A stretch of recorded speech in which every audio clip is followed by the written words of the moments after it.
What's up guys, this is actually Chester here. So you guys are watching our channel right here at Chester and Unboxing. So today we're actually going to be taking a look, not really taking a look per se, but today is going to be one of my first few times working on this kind of thing. It's gonna be about a few thoughts and feelings I have about the Baby Taylor. You can actually watch that video up here or here. I don't know whether the mirror is. Yeah, you get what I mean. So that video was actually published when after I got it and I went to perform a setup on it. So that was about it. But now today is actually more of a thoughts and feelings I have about the guitar. One thing I realized about this Baby Taylor, the Taylor Swift edition, is that it looks good. Alright, you gotta give it that. It looks really good. Okay, but because the price is low, right? I think I mentioned this in the previous video. You can watch it if you are not too familiar with it. But one thing I really mentioned about it is that you really have to send it for a proper setup immediately. No doubts about it. Yeah, so either you can do it yourself if you know how, or if you're not sure, just send it to a professional luthier. They will do it for you. Just make sure the setup is very good, because the thing with this kind of guitars, right, one of the ways to save cost is actually to not pay too much attention to how precise each frets are.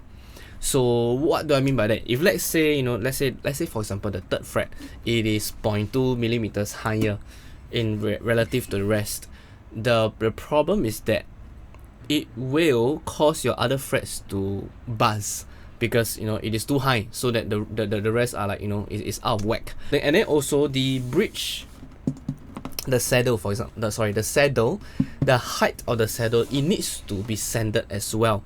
Not sanded all the way lah, but you have to sand it optimally so that the overall action of the guitar is not too high. I mean, that's what Taylors are proud for, right? Is playability. Yeah, and there's more other things. So you gotta make sure that your setup is very good. So what I did for mine was I actually sanded down the saddle a little bit. I changed the pins to rosewood. Rosewood pins are more bass here, so the overall guitar has a bit more bass in that. But I decided I changed the strings, of course, but I used the same model, so it's still the Elixir Fossil Bronze NanoWeb Gauge 12. That's for the strings, because I tried using Polywebs, but it sounds like a $200 guitar, so no. Yeah, I wanted the resonance of the guitar lah. That's one of the first few things I did immediately. Alright, so when I'm restringing the guitar, because it's such a short scale and everything, I actually increase the number of wounds around the machine head. So before you cut off the time when you're stringing it, give it a bit more longer. What I'm doing is I'm actually making it tie more, so that it becomes the tension is slightly increased. But remember, not too much, right? Just slightly increased.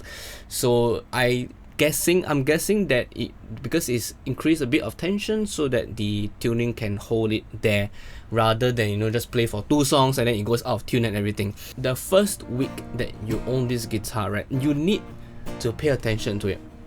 Okay, it's gonna move. Alright, the action is gonna move, the neck is gonna move in the first week, because it is still adjusting to the type of humidity in your house or wherever you store it.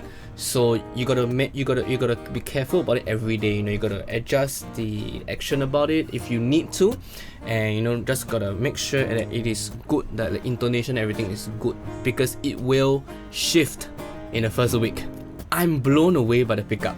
Alright, the ESB is awesome. Like if you're not sure, right, you can actually check my unboxing video of it. Like the comparison is real, man. Like when you hear it through the mic itself, it's like yeah. But when you hear it through the pickup, it's amazing. Like this from a $500, it can sound like a $1,000 guitar. It's that good. Alright, so they really done some trickery on their end. I changed the top strap pin to strap lock. So because the thing is, you can't change here, because this is basically the end pin of that is basically the input jack, so you cannot modify it. So I've actually put a strap lock on one side, so at least at least if I play halfway and the strap decides to nope, yeah, at least I can have some form of control rather than the whole guitar just drop. Because trust me, you will not feel good when your guitar drops, alright? It's like your heart will just break right there and then. And it takes a very long time to heal. I sound like I just came off a breakup. Okay, so yeah, so also one thing about these compact guitars is that because of the reduced distance, right, between the frets, because it's a shorter scale, so it's actually quite easy to play. Like for example, if I want to play, like let's say a John Mayer one, you know.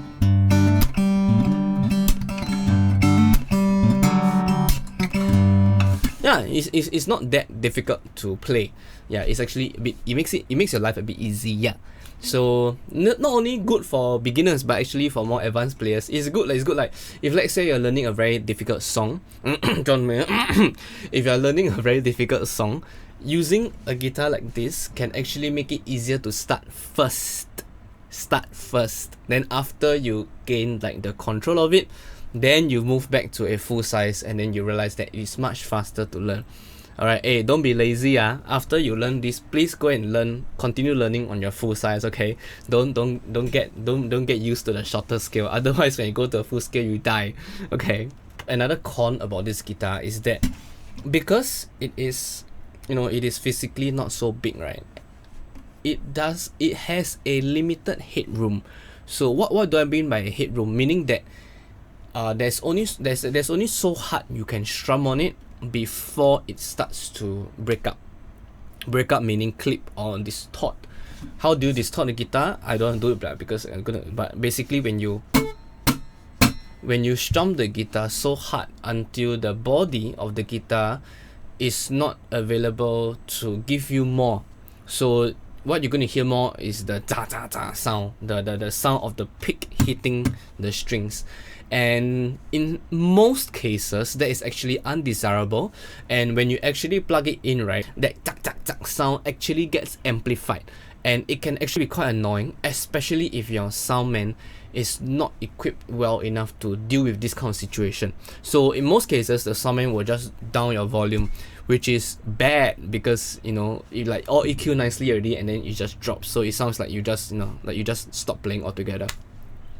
So that's what I mean by a limited headroom. So one way to get around that is that you gotta be alert. You gotta be aware when you're playing, right? You gotta tell yourself that this is not my standard guitar, right? This is not my full size guitar. I cannot go ham on it.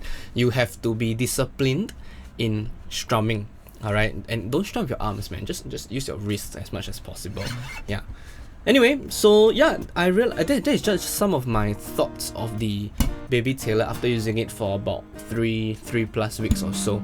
So what are your thoughts of the Baby Taylor? If let's say you own a Baby Taylor as well, it can be a mahogany one, it can be the Koa one, it doesn't matter. If you own it, right, put in the comment section, what are your thoughts and feelings about it after using it for a while? Yeah, alright. If not, then I suppose that will be the end of our video of this thoughts and feelings of the Baby Taylor 3 weeks in. Yeah, I gotta come up with a better name for that. Anyway, like this video if you like it, subscribe to this channel if you enjoyed it. We are having more videos and more content for you guys to enjoy. So please support us, subscribe to us if you can, right? So that's all for today. I'm Chester. See you guys.